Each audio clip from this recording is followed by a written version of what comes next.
महतारी वंदन में सनी लियोनी के नाम पर राशि लेने के खुलासे पर सियासत गर्मा गई है। कांग्रेस ने सोशल मीडिया पर पोस्ट किया और पीएम आवास योजना का लाभ देने का तंज कसा। तो वहीं कांग्रेस प्रवक्ता ने महतारी वंदन योजना के नाम पर बड़े फर्जीवाड़े के आरोप लगाए हैं।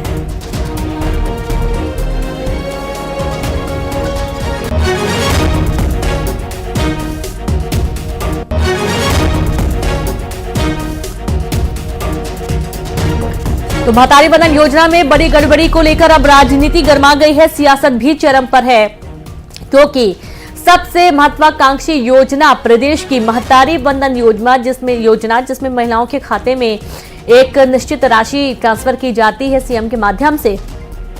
और इस बार एक नाम सामने आया है, वो नाम है सनी लियोनी, जिन्हें ये राशि वितरित की जा रही है, जिनके नाम पर ये राशि वितरित की जा रही है। अब इस नाम के सामने आने के बाद पूरे घटनाक्रम को लेकर सियासत गरमाई हुई है।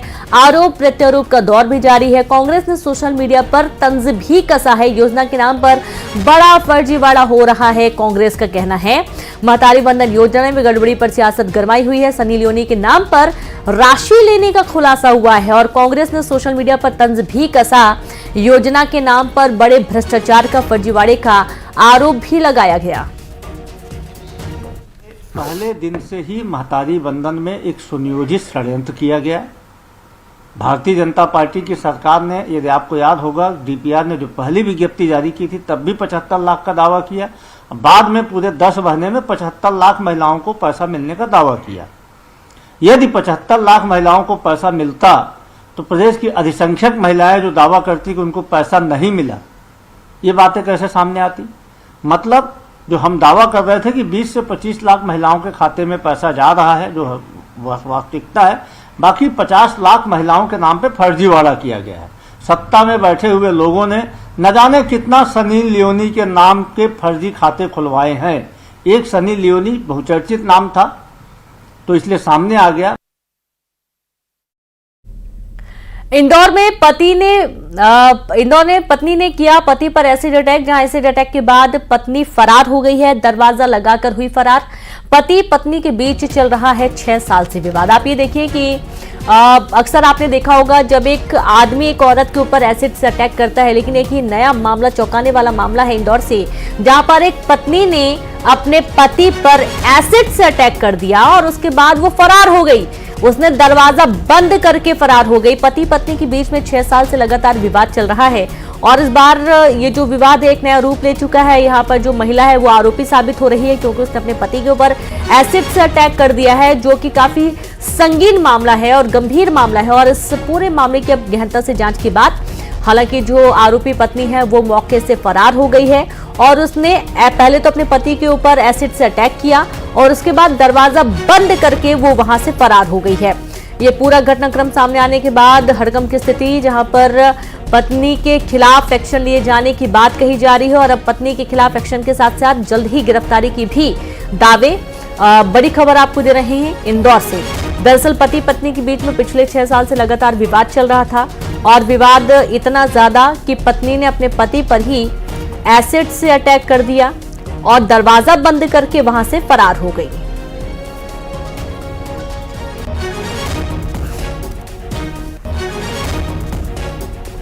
तो देखिए, यही वो पीड़ित पति है जिसके ऊपर एसिड से अटैक किया गया। हालांकि देखकर तो ये समझ में आ रहा है कि बहुत ज्यादा उसको नुकसान नहीं हुआ है, लेकिन यहाँ पर पत्नी ने भरपूर कोशिश की कि नुकसान हो, दिक्कत ज्यादा हो, परेशानी ज्यादा हो, लेकिन फिर भी जो युवक है वो बच गया है और एसिड अटैक के बाद पत्नी दरवाजा बंद करके वहां से भाग गई।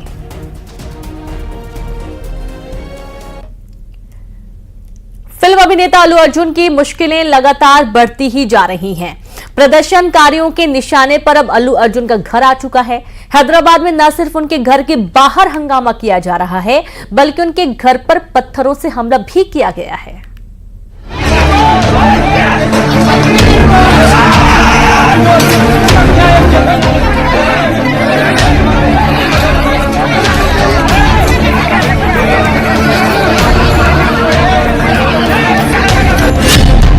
भगदड़ कांड पर हैदराबाद में घमासान।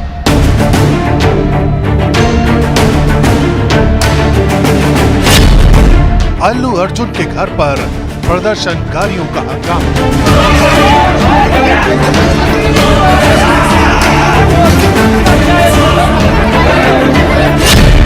जुबली हिल्स में उग्र हुए प्रदर्शनकारी।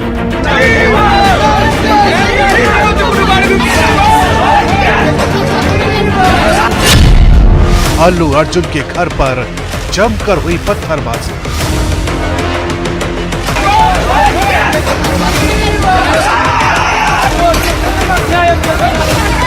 पुष्पा 2 की लॉन्चिंग के दौरान संध्या थिएटर में हुई भगदड़ अल्लू अर्जुन के लिए लगातार मुसीबत बनती जा रही है। ये तस्वीरें जुबली हिल्स इलाके की हैं, जहां मौजूद अल्लू अर्जुन के घर पर प्रदर्शनकारियों ने जबरदस्त बवाल किया। प्रदर्शनकारी न सिर्फ अल्लू अर्जुन के घर के गेट पर चढ़ गए, बल्कि इसी दौरान कई प्रदर्शनकारियों ने जमकर पत्थरबाजी की।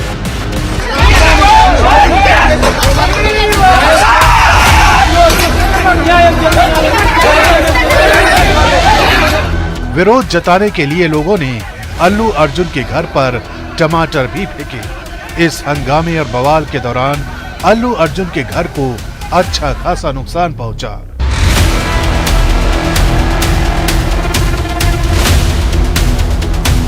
हालांकि जिस वक्त ये सब कुछ हुआ उस वक्त अल्लू अर्जुन घर पर नहीं थे।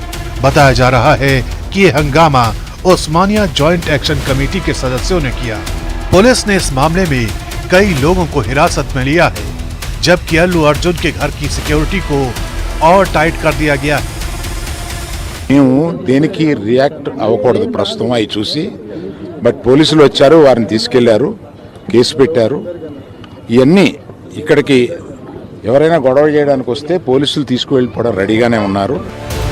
इसी बीच सवाल ये भी उठ रहे हैं कि क्या अल्लू अर्जुन के घर पर हुए हंगामे के पीछे यूथ कांग्रेस का हाथ है, क्योंकि जो तस्वीरें आई हैं उनमें आरोपी सीएम रेवंत रेड्डी के साथ दिखाई दे रहे हैं। सीएम रेवंत रेड्डी के साथ कोडंगल युवा कांग्रेस अध्यक्ष श्रीनिवास रेड्डी की एक तस्वीर है। कोडंगल सीएम रेवंत रेड्डी का निर्वाचन क्षेत्र है। श्रीनिवास रेड्डी ने ही रविवार को अल्लू अर्जुन के घर के बाहर हुए विरोध प्रदर्शन का नेतृत्व किया था और अभिनेता के घर पर तोड़फोड़ भी की थी। हालांकि इस घटना पर तेलंगाना के सीएम रेवंत रेड्डी का बयान भी आया है। एक्स हैंडल के जरिए सीएम रेवंत रेड्डी ने मामले के आरोपियों पर सख्त कार्रवाई करने का आदेश जारी किया है। मैं फिल्मी हस्तियों के घरों पर हुए हमले की निंदा करता हूँ। मैं राज्य के डीजीपी और पुलिस कमिश्नर को कानून व्यवस्था के मामले में सख्ती से कार्रवाई करने का आदेश दे रहा हूँ। इस मामले में कोई भी लापरवाही बर्दाश्त नहीं की जाएगी। अल्लू अर्जुन के घर पर हुई तोड़फोड़ और हंगामे की कहानी कांग्रेस से जुड़ी तो बीजेपी को मौका मिल गया। बीजेपी ने कांग्रेस से सवाल करते हुए पूछा कि क्या ये हमला प्रायोजित है। साथ ही ट्वीट के जरिए कानून व्यवस्था को भी कटघरे में खड़ा किया गया। हैदराबाद में अभिनेता अल्लू अर्जुन के घर पर हुई पत्थरबाजी की घटना राज्य में कांग्रेस सरकार के तहत कानून व्यवस्था की चौंकाने वाली विफलता को उजागर करती है। ये घटनाएं नागरिकों की सुरक्षा तय करने में प्रशासनिक असफलता को दिखाती हैं। तेलंगाना में कांग्रेस सरकार के तहत कलाकारों और सिने उद्योग को निशाना बनाना एक खतरनाक मानदंड बन गया है।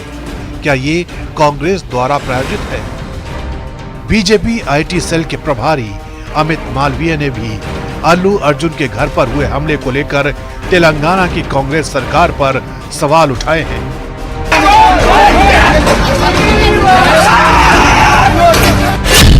राष्ट्रीय पुरस्कार जीतने वाले अभिनेता अल्लू अर्जुन के घर पर पत्थरबाजी, ये राज्य सरकार द्वारा प्रायोजित आतंकवाद है। कांग्रेस अल्लू अर्जुन को इसलिए टारगेट कर रही है क्योंकि उन्होंने चुनावी कैंपेन के लिए मना किया। उन्हें उस अपराध के लिए गिरफ्तार किया गया जो उन्होंने किया ही नहीं। ये कांग्रेस पार्टी की सोच दर्शाती है जिसमें कांग्रेस पार्टी कलाकारों के खिलाफ गुंडागर्दी करने का प्रयास करती है। बीजेपी के आरोपों पर कांग्रेस का भी रिएक्शन आया है। कांग्रेस के मुताबिक राज्य सरकार का इस मामले से कोई लेना देना नहीं है। नहीं, कांग्रेस का क्या लेना देना है? पुलिस ने गिरफ्तार किया है, जांच होना चाहिए। हमें इसका निंदा करते हैं। एक बात है, सरकार हो तो जरूरी है कि सरकार का हिस्सा हो।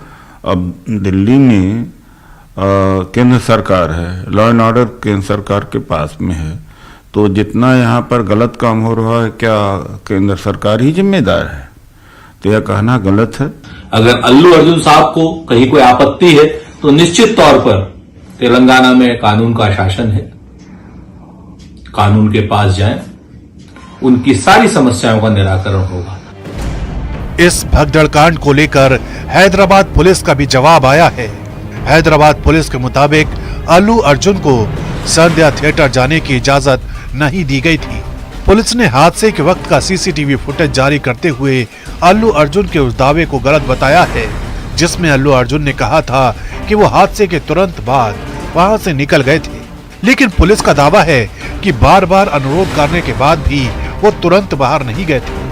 भगदड़ कांड से जुड़ी ये कहानी और आगे ना बढ़े, इसको लेकर अल्लू अर्जुन ने भी अपने फैंस से शांत रहने की अपील की है। मैं अपने सभी फैंस से अपील करता हूं कि अपनी भावनाओं को जिम्मेदारी से व्यक्त करें। ऑनलाइन और ऑफलाइन दोनों तरह से किसी भी प्रकार की अपमानजनक भाषा या व्यवहार का सहारा न लें। फिलहाल अल्लू अर्जुन के लिए चुनौतियां बनी हुई हैं, क्योंकि उन्हें न सिर्फ कानूनी मुसीबतों का सामना करना पड़ रहा है, बल्कि उनके घर को भी निजी तौर पर टारगेट किया जा रहा है।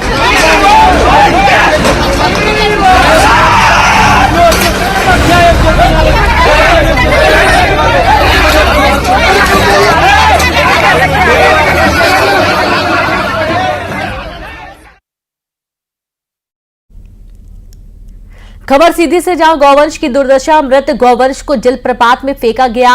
गौशाला में हुई थी गौवंश की मौत और भीतरी ग्राम पंचायत में ये गौशाला है जहां पर बड़ी संख्या में गौवंश की मौत हो गई थी। बड़ी जानकारी आपको दे रहे हैं सीधी से। और गौवंश की मौत के बाद जो गौवंश, मृत गौवंश थे, इन्हें जलप्रपात में फेंक दिया गया है। एक वीडियो सामने आ रहा है जिसमें आप देखेंगे एक गौवंश है जो कि बहता हुआ नजर आ रहा है। और जरा सोचिए कि कितनी हैरानी की बात है कि इसे जलप्रपात में फेंक दिया गया। गौवंश की मौत भीतरी ग्राम पंचायत में ये गौशाला बताई जा रही है जहां पर गौवंश की मौत हुई थी। संवाददाता हरीश द्विवेदी जुड़ गया। हरीश, ये तो बहुत ही चौंकाने वाली बात है। अगर गौवंश की मृत्यु हो गई है तो क्या इस तरीके से फेंका जाएगा?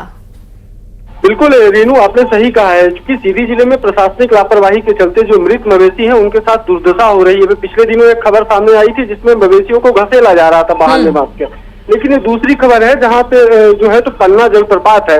जलप्रपात ऐसी जगह पे है जहाँ लोग पिकनिक मनाने पहुंचते हैं और तमाम यहाँ खूबसूरती भी इसकी अच्छी है। लेकिन उस जगह पे उसके ठीक 200 मीटर दूरी पर गौशाला संचालित है और गौशाला में जब मवेशियों की मौत हो गई, जो गौशाला के प्रबंधक थे उन तमाम मवेशियों को लाके जलप्रपात में फेंक दिए हैं। हालांकि जलप्रपात में कुल 14 मवेशियों की गिनती हुई है, 14 मवेशी निकलकर सामने आए हैं। अब पूरे मामले में जो क्षेत्रीय अधिकारी हैं तो उन्होंने छानबीन शुरू कर दी है।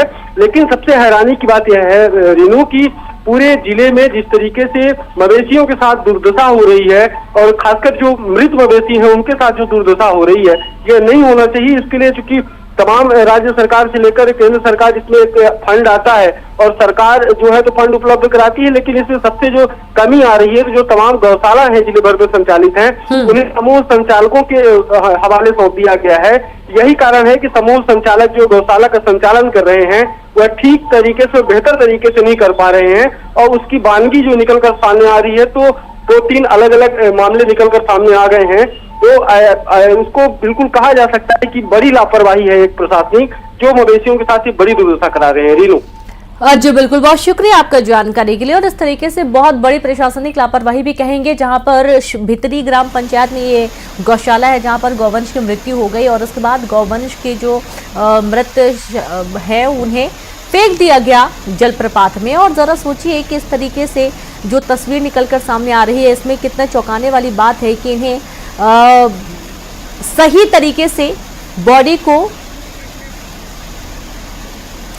डिस्कार्ड करने के लिए व्यवस्था नहीं है।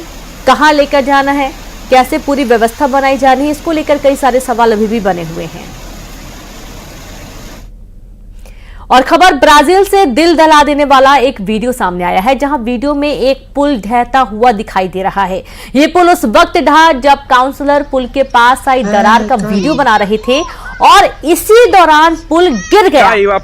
जानकारी के मुताबिक इस हादसे में कई लोग घायल हो गए हैं।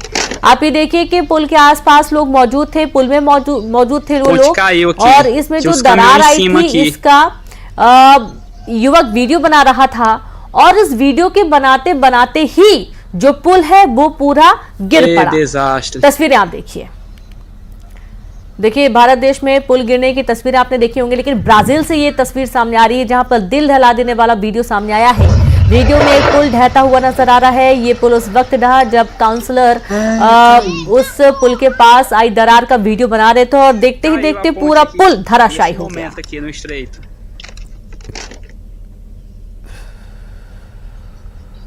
Ponte caiu aqui, tinha uns caminhões em cima aqui। Kashmir समेत पूरे उत्तर भारत में कड़ाके की ठंड पड़ रही है। घाटी में तापमान 0 से कई डिग्री नीचे लुढ़क गया है। श्रीनगर में इस मौसम के अब तक की सबसे सर्द रात दर्ज की गई है। ठंड की वजह पानी जमने लगा है। मौसम विभाग के मुताबिक कश्मीर में सर्दियों के सबसे सर्द मौसम कहे जाने वाले 40 दिन के चिल्ले कला की शुरुआती शनिवार से हो गई है और मौसम विभाग ने अगले 3 दिनों तक जम्मू कश्मीर, हिमाचल प्रदेश, राजस्थान और पंजाब में शीतलहर की चेतावनी भी जारी कर दी है।